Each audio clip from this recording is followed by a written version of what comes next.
사도신경. 나는 전능하신 아버지 하나님 천지 창조주를 믿습니다. 나는 그의 유일하신 아들 우리 주 예수 그리스도를 믿습니다.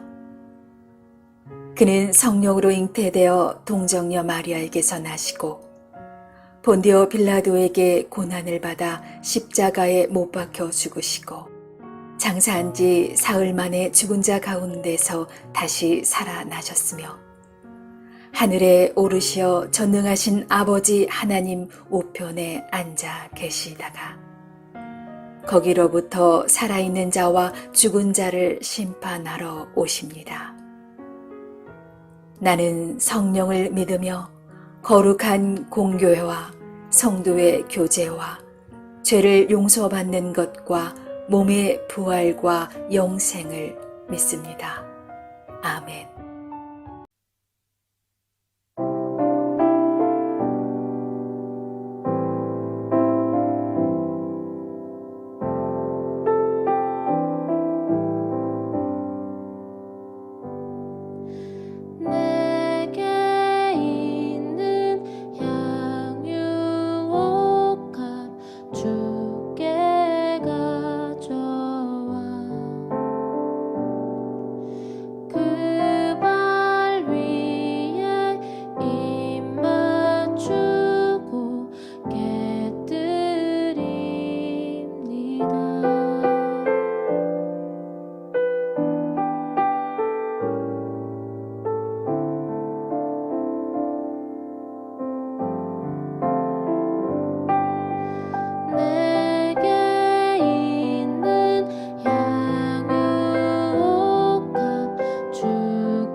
그런즉 씨 뿌리는 비유를 들으라.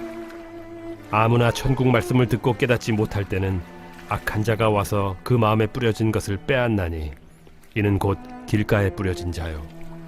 돌밭에 뿌려졌다는 것은 말씀을 듣고 즉시 기쁨으로 받되 그 속에 뿌리가 없어 잠시 견디다가 말씀으로 말미암아 환난이나 박해가 일어날 때에는 곧 넘어지는 자요. 가시떨기에 뿌려졌다는 것은 말씀을 들으나 세상의 염려와 재물의 유혹에 말씀이 막혀 결실하지 못하는 자요. 좋은 땅에 뿌려졌다는 것은 말씀을 듣고 깨닫는 자니 결실하여 어떤 것은 100배, 어떤 것은 60배, 어떤 것은 30배가 되느니라. 예수께서 그들 앞에 또 비유를 들어 이르시되 천국은 좋은 씨를 제밭에 뿌린 사람과 같으니 사람들이 잘 때에 그 원수가 와서 곡식 가운데 가라지를 덧뿌리고 갔더니 싹이 나고 결실할 때에 가라지도 보이거늘 집주인의 종들이 와서 말하되 주여 밭에 좋은 씨를 뿌리지 아니하였나이까. 그런데 가라지가 어디서 생겼나이까. 주인이 이르되 원수가 이렇게 하였구나. 종들이 말하되 그러면 우리가 가서 이것을 뽑기를 원하시나이까. 주인이 이르되 가만두라. 가라지를 뽑다가 곡식까지 뽑을까 염려하노라. 둘 다 추수 때까지 함께 자라게 두라.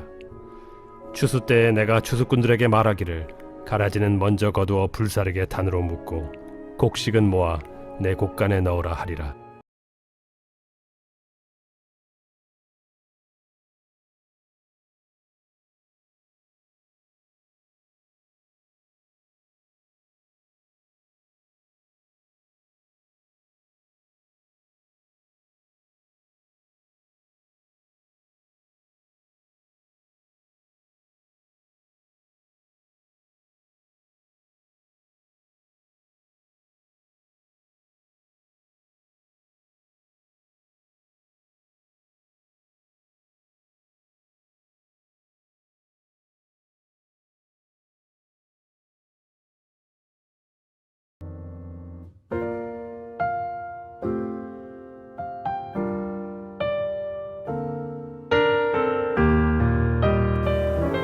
샬롬. 오늘도 복된 하루입니다. 대학가에 가면 방탈출 카페라는 곳이 있습니다. 돈을 내고 일부러 갇혀서 그 갇힌 곳에 있는 암호나 힌트들을 풀어서 비밀을 풀게 되면 그 방을 탈출할 수 있습니다. 학생들 데리고 거기 가서 먼저 나온 친구들에게 상품을 주겠다 이랬더니 상품은 보잘것없는 것이었지만 그 비밀을 풀고 결국은 거기서 나왔다는 것에 큰 기쁨을 표현하는 친구들을 보고 재미있었던 경험이 있었습니다. 오늘 말씀의 11절에 보니까 예수님이 천국의 비밀이라는 말씀을 했습니다. 이 비밀이라는 말이 헬라어로는 무스테리아라는 말인데 이 말은 영어 성경에서도 우리에게도 익숙한 시크릿이라는 단어로 번역이 되어져 있습니다. 그러나 우리가 이 원어적 의미를 조금 더 고려해서 이것을 해석해 보면 이것은 시크릿이라는 단어보다는 신비스러운 방법 또는 불가사의한 비법이라는 뜻의 미스테리와 더 가까운 뜻을 지닌 말이라고 생각할 수 있을 것 같습니다. 왜냐하면 이 말을 히브리어로 번역을 하면 소드라는 단어인데 이 말의 뜻은 감추어졌던 것들이 기이한 방법으로 드러난다라는 의미로 사용되는 말이기 때문입니다. 그래서 우리가 함께 읽은 그 본문 뒤쪽이지만은 35절을 보면 예수님께서 직접 하신 말씀에 이는 선지자를 통하여 말씀하신 바 내가 입을 열어 비유로 말하고 창세로부터 감추어진 것들을 드러내리라 함을 이루려 하심이라 그랬습니다. 그러므로 하나님 나라는 비밀이 아니라 감추어졌다라고 보는 것이 더 적합할 것입니다. 비밀은 아예 닫혀 있는 것이고 이 감추어졌다라는 말의 미스테리라는 말은 모두에게는 아니지만 그러나 신비스러운 천국을 깨닫고 유업으로 받을 사람도 있다는 가능성이 열려있기 때문입니다.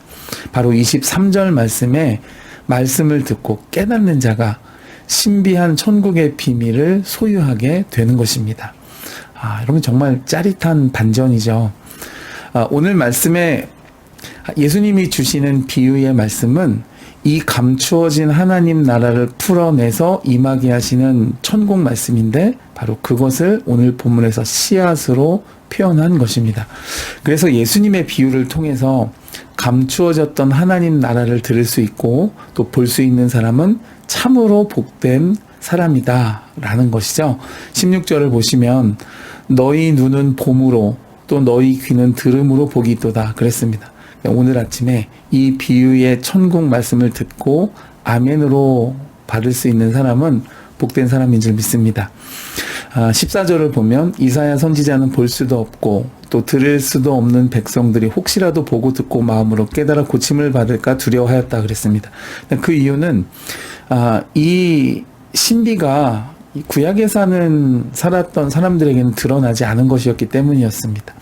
근데 감추어졌던 천국의 신비가 이제는 예수 그리스도를 통해서 밝혀지게 되었고 그 비유의 말씀을 깨닫는 자들에게는 임하게 된 것이죠. 그래서 16절을 보면 너희는 이제 태초부터 감추어진 비밀의 실체이신 예수님을 눈으로 보고 들으니 복이 있다 이렇게 말했습니다.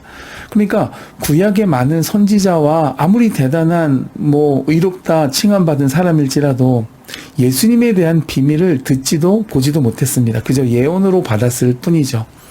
그러나 이제 아무에게나 열려있지 않던 이 신비의 천국의 말씀을 직접 듣고 볼 수 있도록 하나님의 나라에 대해서 씨 뿌리는 비유로 설명하신 것이 바로 오늘의 본문이었습니다. 그것도 예수님이 직접 설명해 주신 것이죠. 따라서 이 씨 뿌리는 비유를 듣고 깨닫는 사람은 씨앗을 얻어 풍성한 열매를 맺는 네 번째 옥토가 된 사람이고 그 사람에게는 천국의 신비가 예수 그리스도를 통해서 열린 것이므로 구원받은 천국 백성이 분명한 줄로 믿습니다. 그러나 이 비유를 듣고도 깨닫지 못하는 사람은 아마 앞에 세 종류의 밭의 한 사람일 가능성이 큽니다. 길가, 돌짝밭, 가시덤불이 그것이죠.